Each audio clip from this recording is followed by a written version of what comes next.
I've said this on the channel before that I have this fascination with missing people, especially when it comes to those who go missing in the wilderness or national parks. I think the fascination comes from the fact that I enjoy hiking, and many people who go missing in national parks are hikers. Hiking for me is a way to escape. You focus on what's going on in the moment. You focus on the trail you're on and which direction you're going, and get excited when you think about your next meal. You can't wait to take a hot shower when you're done. All the things that most of us take for granted every day, you learn to appreciate much more while you're out on trail, even if it's just a day hike.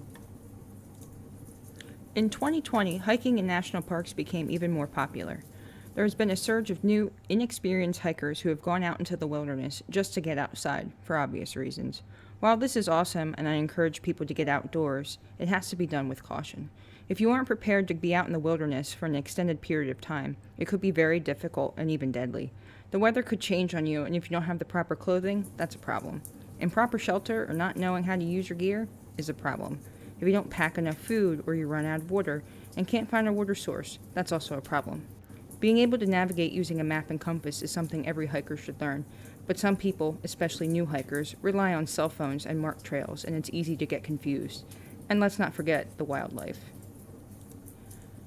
The Adirondacks in upstate New York had many issues with inexperienced hikers in 2020. I read weekly reports of people who had either gotten lost or injured in the Adirondacks that had to be rescued by search and rescue teams.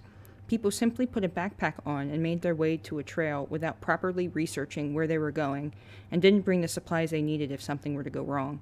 Search and rescue teams were overwhelmed with the amount of calls they received about hikers who needed help. At one point, there were signs reading, "Find a different place to hike," because the trails were bringing in hundreds of people at a time and the trails were overcrowded.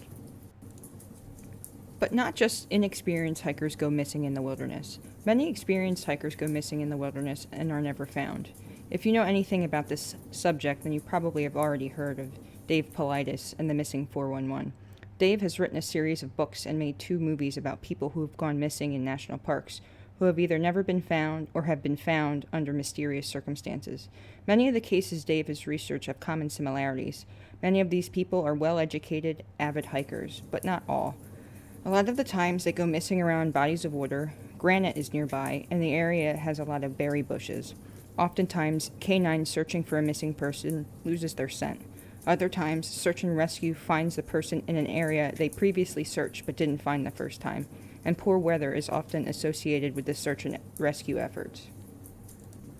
Now, Dave won't come out and say exactly what he thinks is going on in the parks, but he has hinted that it could be something paranormal, like aliens or Bigfoot, or some secret government operation in the national parks.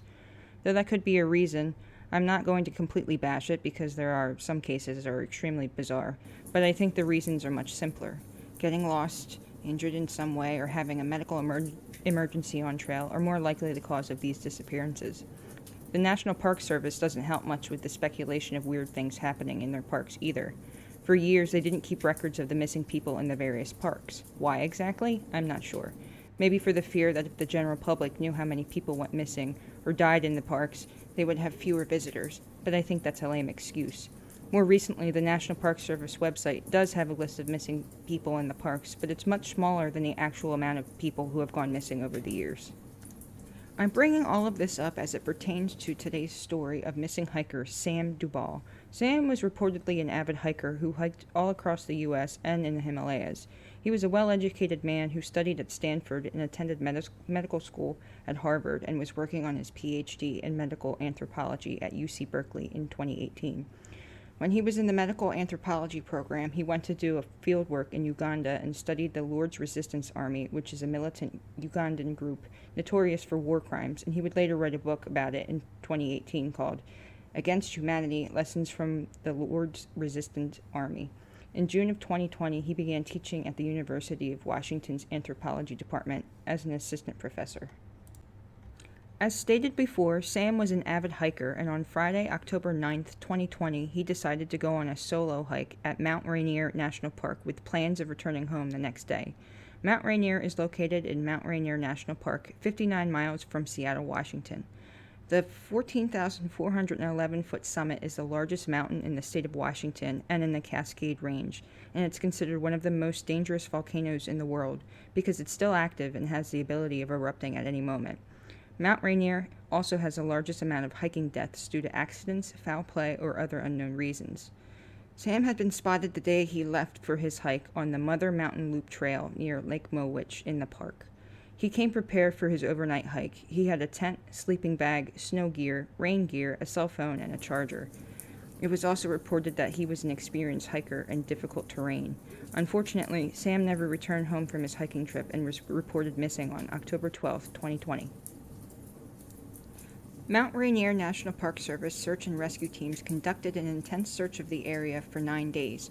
Park rangers, volunteer hikers, and helicopter crews scoured the area along with the U.S. Air Force on the ground and in the air. Team searches range from 2,000 to 5,000 feet in elevation and included dense forests, rocky terrain, highland meadows, and bodies of water. On October 17th, a 50-person search and rescue team went out to continue searching, but the next day the team was down to 26 people due to inclement weather. On the 19th and 20th of October, search and rescue continued their efforts in searching where they believed Sam was hiking. Sam's car was found shortly after he was reported missing, and his water bottle was found a few days later. I'm not sure where the water bottle was found. I couldn't find any information on that. On the 21st and 22nd of October, bad weather came in and made searching very difficult, and the search was then suspended. Sam's family signed a petition on October 22nd, asking search and rescue to continue their search efforts for at least 72 hours, and this was granted by the National Park Service. However, by this time, winter storms covered most of the area, and the temperature dropped below freezing at some elevations.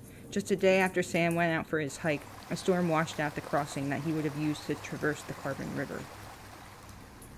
This is sadly one of those cases that has never been resolved. Sam at this point is presumed to be dead. Maybe years from now his remains will pop up somewhere in the park. As of now, nothing has been found. In 2020, Mount Rainier National Park had a record of 60 searches and several deaths. This number may be inflated due to the massive amounts of people who went to the national parks in 2020 because it wasn't a normal year. Some may think this case fits the bill as a missing 411 case, but I think Sam may have gotten lost or turned around when he was on the trail and somehow became injured. It's possible he slipped and fell to his demise, but we just don't know. I would like to know your thoughts in the comments. I wanted to tell this story as a cautionary tale. Yes, you should go hiking. Yes, national parks are amazing. But Mother Nature is bigger than you and will always be bigger than you. Take precautions before going on a hike. Give a family member or friend an itinerary of where you plan on hiking in case you don't come out and they need to search for you. It doesn't matter if you're a seasoned hiker or an inexperienced hiker. Never let your ego get to your head. Sam Dubal was 33 when he disappeared. He was 5 feet 9 inches tall with black hair and short black beard. He was possibly wearing a blue jacket. If you have any information about Sam Dubal's disappearance or were in the area when he went missing, please contact the National Park Service and Mount Rainier National Park. As always, thanks for watching. If you enjoy this kind of content, please consider subscribing. If you have any suggestions, cases, or stories you would like me to cover, please feel free to leave a comment down below. And as always, stay safe.